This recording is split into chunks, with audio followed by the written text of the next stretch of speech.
Selamat sejahtera.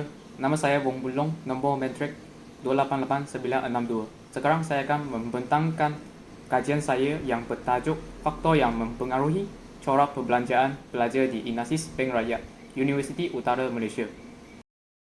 Saya akan mula membentang dapatan kajian saya. Kajian ini telah melibatkan 60 orang responden untuk menjawab soal selidik yang telah disediakan. Pengkaji telah menggunakan analisis deskriptif untuk mempersembahkan dapatan kajian yang dikumpul. Bahagian pertama bagi dapatan kajian ini ialah maklumat demografi pelajar di INASIS Bank Rakyat Universiti Utara Malaysia. Pengkaji telah menyoal 4 soalan dalam bahagian ini. Pertama ialah jantina responden. Kebanyakan responden yang dikaji adalah perempuan, iaitu sebanyak 57.7% berbanding dengan responden lelaki, iaitu 43.3%. Soalan kedua menyoal umur responden. Majoriti responden adalah umur dari 20 hingga 23, iaitu sebanyak 53.3%. Manakala responden yang terendah bagi kajian ini adalah umur 19 dan ke bawah. Ketiga adalah semester responden. Responden yang teramai adalah semester 3 dan 4, iaitu seramai 41.7%. Manakala responden yang terendah adalah semester 1 dan 2, iaitu 18.3%, dan tiada responden yang semester 9 dan ke atas. Keempat adalah etnik responden. Kebanyakan responden adalah Melayu, iaitu sebanyak 45%. Kedua adalah Cina, iaitu 36.7%, dan ketiga adalah India, iaitu 18.3%. Tiada responden yang etnik berlainan.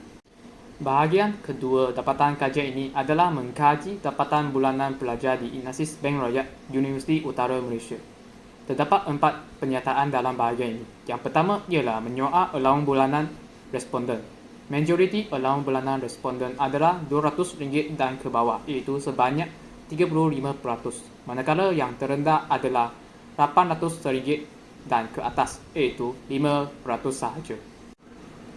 Kedua adalah menyoal sumber pendapatan bulanan responden.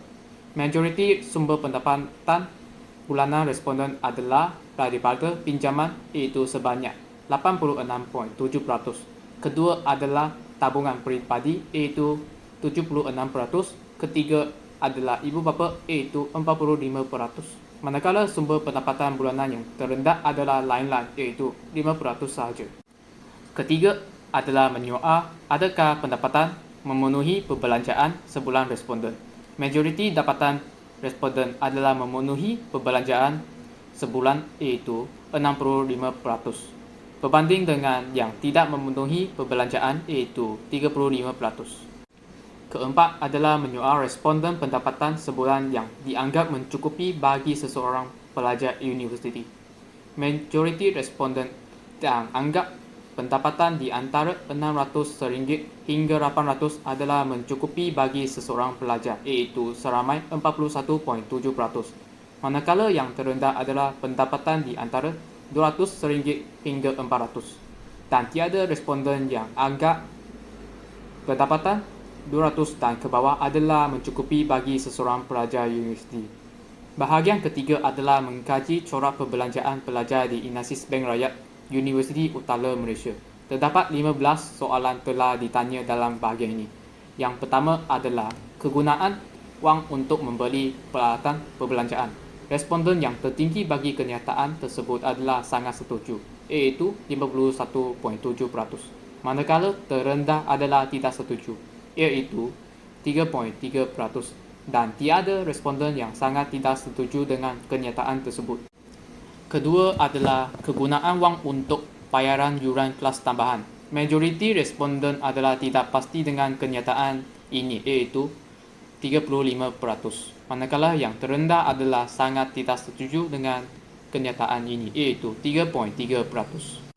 Yang ketiga adalah kegunaan wang untuk menyertai khusus peningkatan akademik atau program yang dianjurkan di universiti.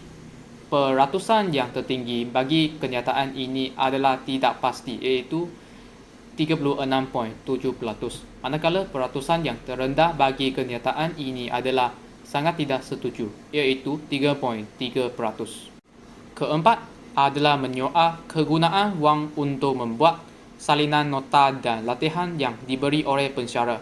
Majoriti responden setuju dengan kenyataan ini, iaitu sebanyak 46.7%, dan hanya segelintir responden yang sangat tidak setuju dengan kenyataan ini, iaitu 3.3% saja. Kelima adalah kegunaan wang untuk bayaran kos pengangkutan. Kebanyakan responden adalah tidak pasti dengan kenyataan ini, iaitu 46.7%, manakala hanya sebahagian kecil responden yang tidak setuju dengan kenyataan ini, iaitu 11.7%, dan tiada responden yang sangat tidak setuju dengan kenyataan ini. Keenam ialah kegunaan wang untuk perbelanjaan makanan dan minuman. Majoriti responden adalah sangat setuju dengan kenyataan tersebut, iaitu seramai 46.7%. Dan yang kedua ialah setuju dengan kenyataan tersebut, iaitu seramai 43.3%. Dan hanya segelintir responden yang tidak setuju dengan kenyataan tersebut, iaitu 1.7% sahaja. Dan tiada responden yang sangat tidak setuju dengan kenyataan tersebut. Yang ketujuh ialah peruntukan sebahagian wang untuk menjaga kesihatan. Majoriti responden adalah setuju dengan kenyataan tersebut, iaitu seramai 46.7%. Dan hanya segelintir responden yang sangat tidak setuju dengan kenyataan tersebut, iaitu 1.7% sahaja. Yang ke-8 ialah kegunaan wang untuk bayaran yuran internet telefon pintar. Kebanyakan responden adalah setuju dengan kenyataan ini, iaitu seramai 45%. Dan responden yang tidak setuju dan sangat tidak setuju dengan kenyataan tersebut adalah sama, iaitu 1.7%. Yang ke-9 ialah kegunaan wang untuk membeli pakaian harian ke kuliah atau aktiviti kokurikulum. Majoriti responden adalah setuju dengan kenyataan tersebut, iaitu seramai 36.7%. Dan hanya sebahagian kecil responden yang tidak setuju dengan kenyataan ini, iaitu 3.3% sahaja. Dan tiada responden yang sangat tidak setuju dengan kenyataan ini. Yang ke-10 adalah kegunaan wang untuk bayaran barang keperluan harian. Majoriti responden adalah setuju dengan kenyataan ini, iaitu seramai 58.3% responden. Dan hanya sebahagian kecil responden yang tidak setuju dengan kenyataan ini, iaitu 1.7% saja. Dan tiada responden yang sangat tidak setuju dengan kenyataan ini. Seterusnya ialah kegunaan wang untuk membeli barangan berjenama. Majoriti responden adalah tidak pasti dengan kenyataan ini, iaitu seramai 31.7% responden. Dan hanya segelintir responden adalah sangat tidak setuju dengan kenyataan ini, iaitu 6.7%. Seterusnya ialah kegunaan wang untuk membeli makanan di restoran yang mahal. Kebanyakan responden adalah tidak pasti dengan kenyataan ini, iaitu seramai 36.7% responden. Dan terdapat sebahagian kecil responden yang sangat tidak setuju dengan kenyataan ini, iaitu 1.7%. Yang ke-13 ialah kegunaan wang untuk melancong.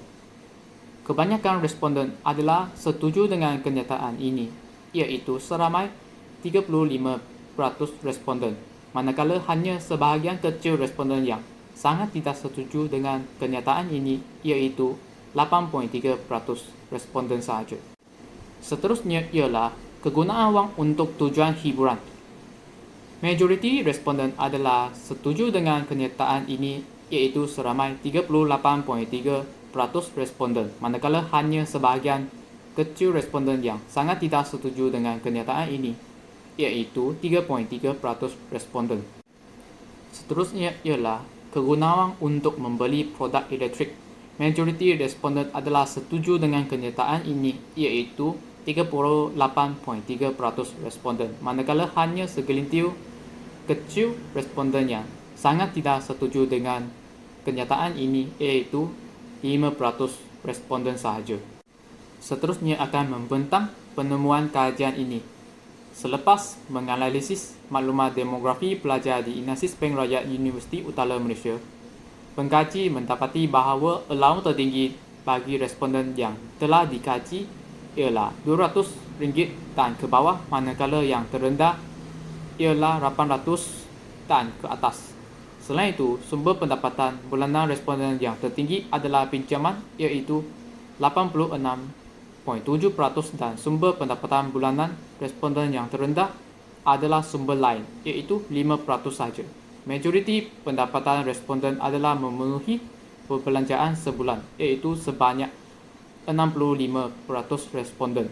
Anggaran pendapatan sebulan yang dianggap mencukupi bagi pelajar universiti yang tertinggi ialah RM600 hingga RM800. Selepas menganalisis pendapatan bulanan pelajar di Inasis Bank Rakyat Universiti Utara Malaysia, didapati majoriti responden adalah sangat setuju dengan menggunakan wang untuk perbelanjaan makanan dan minuman, iaitu 46.7%. Manakala keputusan yang tinggi bagi memperuntukkan sebahagian wang untuk menjaga kesihatan, menggunakan wang untuk bayaran yuran internet telefon pintar, menggunakan wang untuk membeli pakaian seharian ke kuliah atau aktiviti kokurikulum, dan menggunakan wang untuk bayaran barang keperluan harian adalah setuju, iaitu 46.7%, 45%, dan 36.7% dan 58.3%. Akhir sekali, selepas menganalisis corak perbelanjaan di Inasis Bank Rakyat Universiti Utara Malaysia, pengkaji mendapati keputusan yang tertinggi bagi menggunakan wang untuk membeli barangan berjenama dan menggunakan wang untuk membeli makanan di restoran yang mahal adalah tidak pasti, iaitu 31.7% dan 36.7%. Manakala keputusan bagi menggunakan wang untuk melancong, menggunakan wang untuk tujuan hiburan, dan menggunakan wang untuk membeli produk elektrik adalah setuju, iaitu 35%, 38.3% dan 38.3%. Seterusnya akan membentang implikasi dasar. Kerajaan boleh memperkenalkan dasar menangani kos pelajar universiti. Kumpulan kerajaan dan bukan kerajaan harus menyediakan lebih banyak dana untuk pendidikan, terutamanya pelajar daripada keluarga B40. Jumlah dana penggajian perlu ditambah dengan peningkatan kos sara hidup kerana masalah utama ialah sumber dana tidak mencukupi untuk memenuhi keperluan penggajian satu semester. Selain itu, kerajaan juga boleh melaksanakan dasar bantuan kewangan kepada pelajar universiti. Kerajaan boleh membantu pelajar yang datang daripada keluarga miskin dan menerima zakat untuk terus kekal. Seterusnya, kerajaan juga boleh melaksanakan dasar perlindungan kepada pelajar. Pelajar sebagai pengguna berhak mendapat perlindungan undang-undang. Seterusnya adalah ramalan untuk kajian ini. Dasar menangani kos pelajar universiti dapat menyebabkan pelajar mempunyai wang lebihan untuk membuat tabungan. Simpanan penting untuk masa depan pelajar yang terjamin. Selain itu, dasar bantuan kewangan pelajar dapat membantu seseorang menyimbangkan pendapatan dan perbelanjaannya. Pelajar tidak boleh membelanjakan sehingga 10 jika pendapatannya hanya 8. Seterusnya, dasar perlindungan pelajar dapat melindungi hak pelajar sebagai pengguna. Pelajar adalah penting untuk mengetahui apa yang berhak. Seterusnya adalah cadangan kajian ini. Yang pertama, pihak kerajaan boleh memberi diskaun bayaran barat pinjaman PTPTN kepada pelajar. Kerajaan boleh memberi diskaun 20% ke atas baki hutang untuk penyelesaian penuh pinjaman. Selain itu, pihak kerajaan boleh memperuntukkan bajet kepada pelajar. Menurut bajet 2023, kerajaan telah meningkatkan pembelian kredit E.E pemula daripada RM150 kepada RM200 ke dalam akaun e-dompet belia berumur 18 hingga 20 tahun, termasuk pelajar sepenuh masa. Seterusnya, pelajar juga perlu mendapat dan mengetahui hak sebagai pengguna. Terdapat 8 hak pengguna yang diberi kepada pengguna. Seterusnya adalah kekangan kajian ini. Pengkaji telah menghadapi kekangan masa semasa membuat kajian ini kerana perlu meluangkan masa yang banyak untuk membuat kajian ini. Selain itu, pengkaji juga menghadapi masalah internet kerana pengkaji akan menghadapi internet yang tidak stabil semasa membuat kajian ini. Seterusnya adalah saranan. Pengkaji berharap dapat mengumpul data responden yang lebih ramai supaya kajian yang dibuat mendapat keputusan yang lebih tepat dan teliti. Itu sahaja daripada kajian ini. Terima kasih.